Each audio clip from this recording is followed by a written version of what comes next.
Hello everyone, 101 Darken here, and welcome to 2016, and Happy New Year's, Merry Christmas, if I forgot to say it, or if you haven't seen any of my previous videos that I did around there.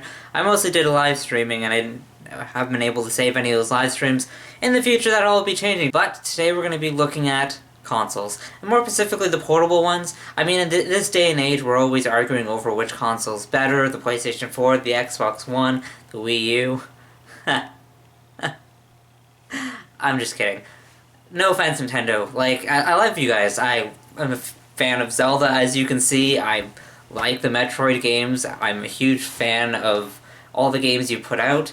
Well, not all. Some of the games you put out over the years, back when you guys used to have Rare as part of you guys, and not over with Xbox, and then they became shitty. And yeah. God, you guys need to get Rare back. Anyways, in a future video, I will be looking at the new 3 consoles that we have, the newest ones out. The Xbox One, the PlayStation 4, and the Wii U. I just have to get an Xbox One and try a couple games on it just to see how it is, try out the network. But that being said, let's check out the portable systems. And of course, how they've changed from the previous generation of that system to the newest generation. First up, the DS/3DS, which is the current one that I'm holding, and the PSP, the old slim version. God, this takes me back to high school. God, that dates me a little bit. I can't believe I'm 23 and the Nintendo 64 turns 20 years this year. Ugh. Nintendo, do something special about that. I mean, it's the 64 after all. Anyways, these two systems, while really different, and I'm sorry I don't have the actual DS that came out at the same time as this did, this is the best I could do for now. And as for whoever had the better idea on portable systems, let's look at them. Things I give the PlayStation Portable. Well, first of all, it's black, and that's kind of one of my favorite colors. Well, shades, I guess. Red being my favorite color. The power for it, you can use for other things besides just the PlayStation Portable. For all of Nintendo's products, it's always been just that Nintendo system that charger's good for, and that's it. Which is really cool when you can just use it for other things, when it's not being used for this. When it came to searching up the internet, this was the superior system, though one thing this system does have that going against it, and the Nintendo DS had it against it too, is the crashing of the network. Every time you were on it, every now and again, it would just crash when you're trying to search for games, etc. And another thing that this had really wrong with it is it used CDs. Now, CDs are great for consoles because they're not moving, and CDs always have to be spinning, unless the games are downloaded onto your thing, but then you don't really need the CD anymore. But because of that, with this always moving, the CDs kept getting ruined. The laser in this for reading the CDs just got trashed all the time. So if you have one of these and the laser still works, hold on to it, because there's a lot out there that are just absolutely destroyed. I know mine still works, I believe. I'm not 100% sure. I hate to keep shitting on systems, but I mean, when the older generation, it's hard to put my mind back into how it was back in the day, but speaking of downloading games, it also had the ability to download games off of the PlayStation Network, which was huge back in the day, being able to save games onto a memory card and then play them later. I mean, it opened up a lot to ROM hacking, but it was cool to have back then. The DS didn't have it until the DSi came out. Before that, there was no memory card for it, but all of its games, and still to this day, I believe, I've been doing a lot of downloading online for my systems, but I believe still to this day when it comes to Nintendo, it's saved on the cartridge and not the system, so that always sucks, because if you give it to a friend and they save over your file, you're just like, ah, fuck, but that didn't happen with this. But, like I said, it still suffered from the faults of its network being shitty, its use of CDs, and its laser that was crap. It just kept dying. I remember people who used to have these and they wouldn't have the back on anymore because they just kept getting pissed off and it broke or whatever, and so to have one kind of in well, this is actually really good condition. I have one scratch on the screen really, but I mean, that's pretty much about it, and it's a really cool system to have. Now, I know I don't have the original DS anymore. That's long gone. but I still remember what it was like, and I can still compare it to the 3DS, or as I'll be showing you guys later, the new 3DS, and just comparing it. The original DS was sort of like the 3DS it is now. It was pretty big, sort of bulky, but the screens were smaller. When you open it up, it didn't have this joystick, which the PSP did have, so that was a major bonus with the PlayStation. It did have the D-pad, the face buttons, and L and R, and that was it. Oh, and it's start, and I believe it had select as well. And that's all it really needed. It didn't have any 3D capabilities that would come later with the 3DS. It didn't have the memory card, like I said, that came later with the DSi. When it first came out, all it did was it would have the DS cartridges, which were square and didn't have the extra little bit that differs it from the 3DS games. It did have a place on the bottom that allowed you to have backwards compatibility to Game Boy games, Game Boy Advance games, Game Boy Color games, which is really cool to be able to pick up and play your old game. It really makes me think of like back in the day, like even in high school I was able to play Pokemon Yellow when DSi was coming out. It was just really quite something. Like everything else, over time they change, they evolve, and they become new. So the question is, how do these systems hold up to their original counterparts? Are they vastly different? Did they change a whole lot? Or are they still relatively the same? And more importantly, do they still suffer from any of the same flaws the originals did? Some flaws with the DS system. It was a weaker system overall, it didn't have as much power. The L and R buttons kept getting destroyed because a lot of games had you hold R to run and then it would just trash the buttons. The screen kept getting scratched because it uses the stylus and stuff like that. It's just, I mean, they're not huge flaws except for the R button thing. And the less powerful system stops it from being able to be used to play much higher, better games like the PSP was. The PSP could play Grand Theft Auto, for God's sakes. The DS couldn't if it tried. So, the PlayStation Portable to the PlayStation Vita. They are different. Not hugely different. This has more buttons overall, but a lot of its buttons are stuff you can do through the menu of this, so it doesn't really carry over. PlayStation Vita did introduce another joystick. It introduced a front camera and a back camera, which wasn't on the original PSP. It did add a touchscreen for the front, and on the back a little touch area for your fingers. And it didn't introduce a stylus because it didn't want you scratching your screen. You can get face protectors for it, as you can with the DS and 3DS. So it's just as much ability as touchscreen as the DS. Actually, it has even more because it has the back areas. It's really interesting all the things you can do with that on the PlayStation Vita. One thing I do notice when turning it on is that the resolution for the screen is so much better than what it was.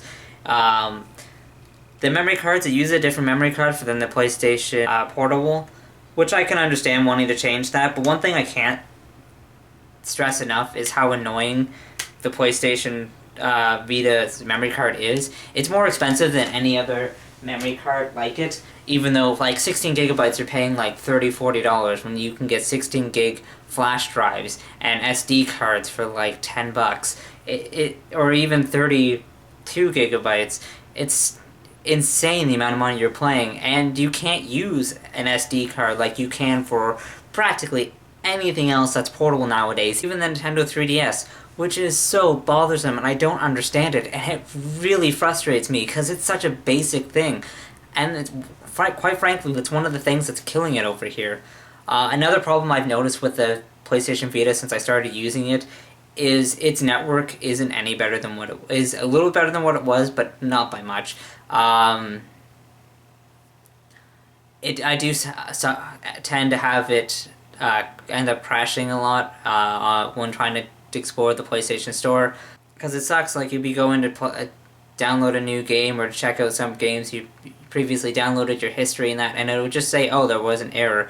And I know it's not my internet because I have a 100 gigabyte download, so I should be having no problems whatsoever, and that's even when I'm right by my router. And it's not like it's something that happens once in a while, it happens every time, which is incredibly more annoying. How does it handle as a system? Fairly well. When I'm playing games, I don't experience any slowdown. It's really nice to be able to play games that run the PlayStation 2 on a portable system. The PlayStation Vita has a much powerful resolution than the Nintendo 3DS, and the new 3DS, which makes sense. And the games you can play for the PlayStation Portable, while there is a lot more crap for the PlayStation Vita when it comes to games, there are a lot more games for PlayStation Vita than there are for Nintendo 3DS. And I'm including games that are on the actual network. Now, there are a lot of older games on the Nintendo network, but they're not good games. When it comes to the PlayStation Vita, the games you can get on it are amazing. I mean, I've already have 9 games after just having it for a week on it, and they're games I used to play, or the games that I'm interested in playing now. They're fantastic. When it comes to 3DS and the new 3DS, yes, there are a lot of good games for it, but there's not as nearly as many. There's not as nearly as many classic games. I mean, there's no Game Boy Advance games, there's no Game Boy Color. That one has PlayStation Portable games. It has PS1 games and PS2 games, and the remakes of those, which makes it, in my mind, when it comes to having the library and which one's better, I'd have to put it towards the PlayStation Vita, which is weird because back in the day, if you were comparing Sega versus the Super Nintendo, when it came to which one had the better library of games, the ones Nintendo did have were better than the ones that Sega had. But Sega had a lot more better games, but that's because Nintendo was pushing out pretty much everything, and a lot of it ended up being just absolute garbage. And the same thing sort of happening now with the PlayStation Vita versus the Nintendo 3DS. Nintendo 3DS has a lot better games, but there isn't as much, and being able to go play older games, even though they're not for the PlayStation Vita itself, you can play it on it, so I'm going to count it, and that means that the PlayStation Vita is winning when it comes to that, and it's winning when it comes to being the more powerful system. One of the things that the PlayStation Vita still suffers from, that the PlayStation Portable suffered from, is the fact that its memory card, like I said, you have to buy a specific one, and that's so annoying, and that's such a terrible design flaw.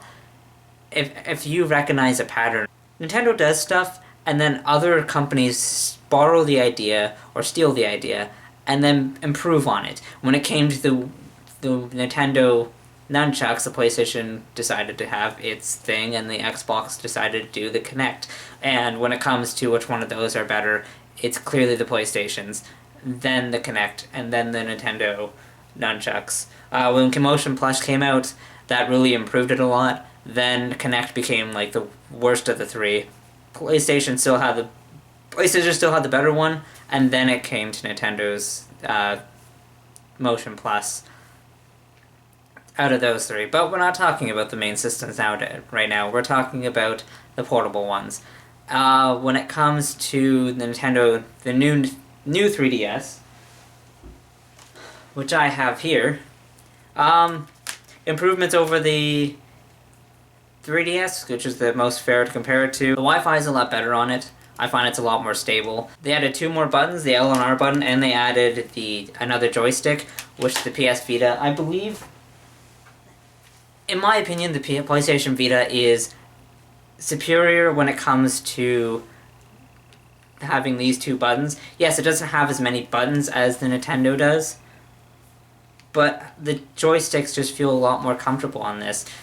On the 3DS, it's just a little nub, and that's such terrible. It's so garbage. I mean, it works for what it's supposed to be used for, and it's just used for camera, but I mean, if game developers want to use both of them, it's just a bad design. And Nintendo, you do a lot of good ideas. I'm not shitting on you guys whatsoever. Your Wii U is fantastic. I like how it handles.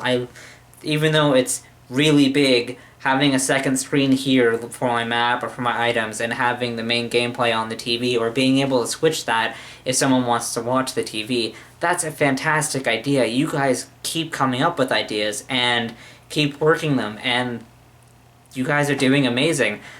It's just you guys end up doing silly little mistakes. And even though Nintendo DS did need another joystick, having a small little nub isn't the way to go about it. But you guys did do something better than the PlayStation Portable when it comes to your memory card, having it as an SD card so it's easy to access for anyone. Anyone can go and get a Nintendo DS and they probably have an SD card, or they can get one for like $10 and plug it in and start downloading games and playing it right away. It reaches a much wider audience. I think that's one of the things that the PlayStation... that's one of the things that the PlayStation Portable has the flaw. It's not accessible to everyone. I had to pay, my PlayStation Portable was on sale for $160, and I had to pay another $40, so I basically paid $200 or more for the system and a memory card, and that's not even including any games, because no games came with it. The problems that the new 3DS has, and this is a stupid thing, Nintendo. Why do you guys keep doing this? Ugh. This is what bothers me about you, Nintendo. You do so many cool ideas, and then you just fuck something up. You don't include a charger with your new system. Why? I don't understand. That's something so basic. Why? You guys, your new system, the way it's set up with the memory card, so it's much more it's much easier for people who want to get one that can get a really cheap memory card using an SD card. It's much more accessible to everyone, but all you're doing with that is stopping people from buying your system by not including a charger with it, because either A, they don't have one, or B, it's too expensive to buy one, which includes A. But you're basically, your clientele for the new 3DS are people who already had the 3DS and just want to upgrade to the new 3DS, or people who have the money to buy stuff on the side. It's honestly stupid. It bothers me, because you guys are better than that, Nintendo. I know you are. The PlayStation Portable includes that. But, again, your issue is the memory card, which is expensive as fuck. It's so stupid as well. Ugh. Nintendo, Sony, you guys have been around for years. It has to be about 20 years for both of you now, or coming up to 20 years for both. You've been in the gaming industry for a long time. You guys should know what you're doing. Not including memory cards and excluding fucking chargers, Nintendo. That's a problem. That's an issue. That's something that you guys had on your previous system, Nintendo. Fucking fix it. I mean, honestly, if I had to recommend any of the 4 systems I just showed today, I don't even know. Yes, you guys did improve the new systems with new face buttons, adding joysticks, making things like, for Nintendo, and for the PlayStation as well, your network's more accessible. Yes, you still have faults with your systems, but you guys, for anyone who's new to the portable market, wants to get a portable system, I can't recommend either of you guys. I can't recommend Nintendo, because even though they did the right with the memory card, they screwed up on not having the power plug come with it, which is insane. So I can recommend you guys, because they'd have to go buy one of those, and PlayStation, your memory cards are fucking expensive. I can't recommend you guys either as far as to newcomers to the genre of portable gaming, so I'd have to recommend your previous generation, the 3DS versus the PlayStation Portable. And really, when it comes to that, it's, well, Nintendo, on the DS original, you didn't have a memory card, and the PlayStation Portable, I'm gonna have to judge it from those two. So when it comes to the PlayStation Portable versus the original DS, I'd say the PlayStation Portable is the superior system. Just download your games, don't buy them in the store. If you want to buy your games in the store, go for the DS. It saves everything onto the actual game cartridge vastly better. When it comes to the systems nowadays, if you have a 3DS, go for the new 3DS. It seems like if you have a 3DS, I would recommend to go with the 3DS, but there's not really any exclusives to the new 3DS. Everything can be accessed from the DS, the 3DS. So the new one, until it starts getting some exclusives, it's almost not worth it right now, especially since it doesn't come with a charger. So it's really, if you want to tack on more expense for better 3D, because it does the face tracking, upgrade it. Otherwise, forget it for now. Wait until they have exclusives and then upgrade. Don't hold on to your power plug when you upgrade, because Nintendo's fucking stupid and didn't include it with. And if you have the money to spend on those things, go for the PlayStation Portable. PlayStation Vita, honestly. Yeah, if you're gonna go and you don't have very much money right now, go for the Nintendo DS, the original, and get a bunch of those older games. There's tons of places around that sell older games, and it has the better library. It comes to that versus the PSP original. When it comes to the newer systems, if you have the money, because you're going to need it if you're going to be buying either a memory card or the charger itself, I'd recommend going the PlayStation Vita. Though the Nintendo DS does have 2 screens, and it does have a touch screen, and it does have more face buttons, the extra joystick is bullshit because it's a nub, and it doesn't include the power plug, so making it useless, sort of, unless you're willing to buy it. But the PlayStation Portable comes with that. Yeah, sure, you have to drop more money for a memory card than what you would. It just seems there's a better library of games for it right now. Especially since you can go play a bunch of the old ones, and games for your PlayStation 3 and PlayStation 4 when it comes to classics or stuff like that, you can play it on your PlayStation. And you can use a PSP to connect with a lot of the PlayStation 3 and PlayStation 4 games, making it superior to the 3DS right now and the new 3DS. And I know that sucks to say because I've been a Nintendo fan for a long time, but currently both of your portable systems are garbage compared to your old ones. But if you're going to pick of the best 2 garbages, pick the PSP. Pay the extra money for the memory card. Enjoy all the classic games you want. Well, that was my new rant. Mostly off the top of my head, but through my honest experiences with each of the consoles. I owned a Nintendo DS back in the day, and I own all those systems now. So, next time I see you guys, it'll hopefully be with another review, a look at the consoles, or with my indie box reviews. Good morning, guys, good afternoon, and as always, good night, and Happy New Year.